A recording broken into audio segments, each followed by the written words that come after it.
The SEC came out earlier that they were interested or moving closer to having 9 conference games, matching what the Big Ten does. Tyler and I have been beating the table for this to happen for a long time. And then as I'm leaving fall, or as I'm getting to fall ball practice for my little brother, news breaks, get a call from Ron. Hey, the SEC did it. In 2026, they're moving to 9 conference games. This comes on the heels of the committee adjusting how they view SOS and SOR that kind of benefited the Big Ten. The Big Ten also kind of flexing their muscles the last 2 years in regards to, winning the title and also dominating the postseason in general, including other bowls. SEC has officially been little broed by the Big Ten in the modern age of college football. Your thoughts? Well, I think the closer we get to some sort of uniformity between the Big Ten and the SEC, because, make no mistake, I still believe in my heart of hearts that we are heading to a 2 conference leagues, 2 massive conference leagues with divisions, and it's going to look just like the NFL. I think that's where we're headed. I think eventually the ACC, the Big 12 will be split amongst the Big Ten and the SEC. I agree with you. But I think you're glossing over is that the SEC and the Big Ten were in a power struggle, because I think everybody knew that, but it was a power struggle before we got there. Yeah, I think. Listen, I think the things that I think Tony Petitti says some weird shit to the media, basically with that 2018 garbage idea that was. But the proof is in the pudding, and I think the SEC realized okay, this is working for them. We need to make this work for us. Well, and now it's almost as if they're there can be a little bit of truth to their propaganda. Well, I think that this is an acknowledgement that they lost. I think this is the Big Ten over the SEC again. And it's like this because I haven't forgot what they did 3 months ago. The SEC 3 months ago gave a package out to everybody going back 20 or 15 years in regards to why they are the best conference, with data points, with all this. They were kicking and screaming, trying to convince the whole world that they were the superior conference.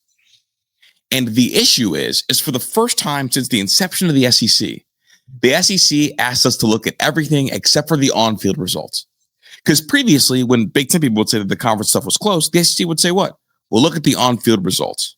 Mm-hmm. And then the SEC moved to, well, look at the on-field results 10 to 15 years ago. And the Big Ten is saying, no. There was this big change called NIL and this big change called the transfer portal. And since then, we are better than you. The SEC resisted. The Big Ten didn't budge. The Big Ten said, okay, we'll open it. I mean, let's have 28 teams in the playoffs, which really is a play to get 16 teams in. And the SEC realized, shoot, the committee's changing how they view strength of schedule, strength of record, and college football fans are getting smarter, and they're on to the con that was that late season extra Mercer game that teams. Well, let me ask you this. I just thought about this. Do you think that this was the part of the deal that will, because the SEC wants the 5 plus the 11, and the Big Ten wanted the 4-4-2-2, whatever. Yeah. More. Do you think this was the concession that the SEC made to get the 5 plus the 11? Because I still believe that the SEC thinks they're superior to the Big Ten. I think they still believe that. And this is how they're going to be like, you know what? We believe that the 5 plus 11 helps us more than it helps the Big Ten. If this is what it takes, then they'll do it. I'm asking you the question. I don't know. No, I don't think this is. I think that they realize that their days of trying to sneak in these Missouris, the South Carolinas without the extra conference win are over. They're realizing that teams that are in the SEC middle ground, instead of being elite and good, they run that elite and then middle ground and then small good. I think they realize that that's not getting teams in. And they want to guarantee the Ole Misses get in with an extra conference win rather than trying to fight for Ole Miss and South Carolina. Because what they did last year was they tried to push for Alabama and Ole Miss. But the issue is, one of the things that was pointed on the rankings was the fact that South Carolina was right there too. So we all have equal case. And I want to take care of our 2 top dogs. And sorry, little guy, we tried to take care of you for years. you didn't carry your weight. And so now we're going to have to strengthen the rest of the conference. Because the SEC was invested into helping their little guys sneak in.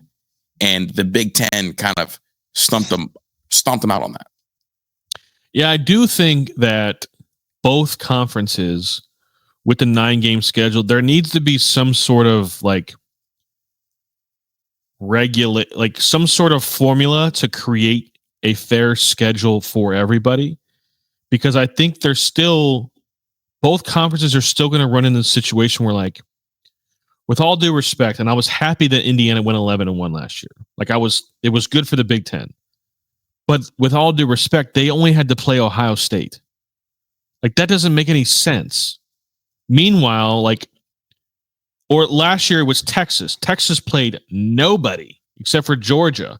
Mm-hmm. But Georgia had to play Alabama, Texas. They had to play Ole Miss. They had to play all these, it just doesn't seem like there's it just seems all like shooting darts and whatever it lands on is who they got to play. I mean, that's kind of what it is, though. That's how the NFL is. But no, that's not, because your schedule is based on where you finished the year before. If you're a 4th place team, you play the other 4th place teams in the A. So the Browns finished last. They're going to play the 4th place teams in the other divisions in the AFC. They're going to play their 2. So they have their 6 division games. They have the 3 other last place teams in the AFC. That's 9. They have their NFC games, so that's 4 more. That's 13, and then they mix in other AFC teams. But if you finish 4th, you're playing the other 4th place teams in the AFC. As I look at it, I wonder why the Browns tend to have one of the tougher schedules in the sport. Well, they're playing. I forget who's their NFC division, because last year it was the NFC East. Yeah. This year, in the NFC, they have the NFC North. So they got to play the Packers, the Lions, the Vikings, and the Bears. Well, the Packers and the Lions are really good. So are the Vikings. Yeah, you're right. I guess that doesn't bug me at all, because I think that kind of thing all gets ironed out in the postseason. Well, but it's also this year, Georgia's playing Ole Miss, Alabama, Texas, Tennessee, and Texas, again, doesn't really play anybody. I mean, Texas gets Florida, Georgia, and Ohio State. So, yeah, I mean, but the Ohio State game is irrelevant. It doesn't matter. That's outside of the I just think that now that they're going. Well, here we go. When they get that 9th game. When they get that 9th game, it becomes harder to avoid the cakewalks. That's the Big Ten point. Correct. They don't get to play Mercer in November. Yeah, I'm saying so. Naturally, you draw a better shot of adding another good one. But I think if Sankey and what's his face, Petiti, want to really move like big bosses, they will come up with some sort of scheduling formula.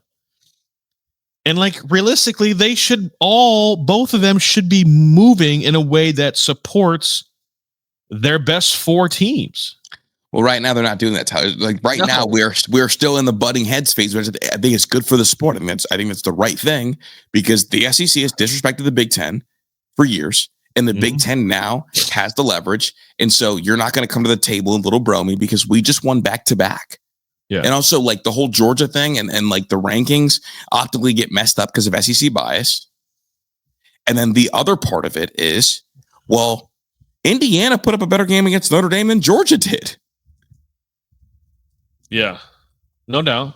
So it's we're closer no matter what. And there's no easy schedule in the Big Ten, because I know Indiana ran through the Big Ten, but that's because they were really good, not because the Big Ten schedule is easy.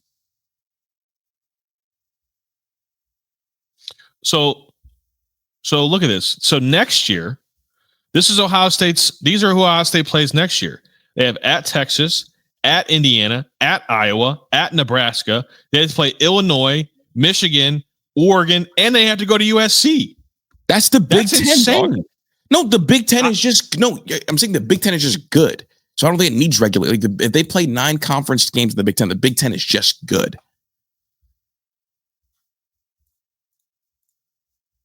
I mean, there's something is, but it just doesn't add up. Like it doesn't. I just feel like there's no sort of, and I'm getting way out. Like this was not. I don't know. I'm getting a little off topic here, but like it just doesn't seem like 2026 Michigan has to play Penn State, Oregon, and Ohio State. Like what the fuck? Doug, here's the, I'm just real quick. Like here's the thing. You brought up Nebraska. Like that's supposed to be a team that's scary. Doug, Nebraska finished but under UCLA and Rutgers last year in the Big Ten. But we know that they're going to be good this year, and they're going to be really good next year. I'm saying these teams turn over. True, that's true. Like it's just one of those things where if you finish in the top 4, my thing is if you're Ohio State or you're Oregon or you're Penn State and you finish in the top 4, I shouldn't have to play the 3 other teams that also finish in the top 4. What does that do? Here's the reason why is because majority of the time the top 4 is the same 4 teams. Yeah, and I guess that'll happen. You're right, that shouldn't happen, but I think it'll happen less often than you would think. Yeah, it's just to me like, what was the top 4 last year in the SEC? It was Texas. Don't you want to ask about the top 4 in the Big Ten? Well, I'm going to do both. Texas, Georgia. Was it? I'll go in order. It was so Georgia 1, Texas 2, Tennessee 3, Alabama 4. Dog, if I'm Kirby Smart, I'm going to Greg Sankey. Like, what the fuck, bro? I'm playing all 3 of them. Wait, no, yeah. But Texas only has to play me. Mm-hmm. That's crazy. That is crazy. That doesn't add up. And so, and then you go. You go to the Big Ten. Sankey also gifted Georgia two back-to-back really easy schedules to help you get to where you're supposed to go.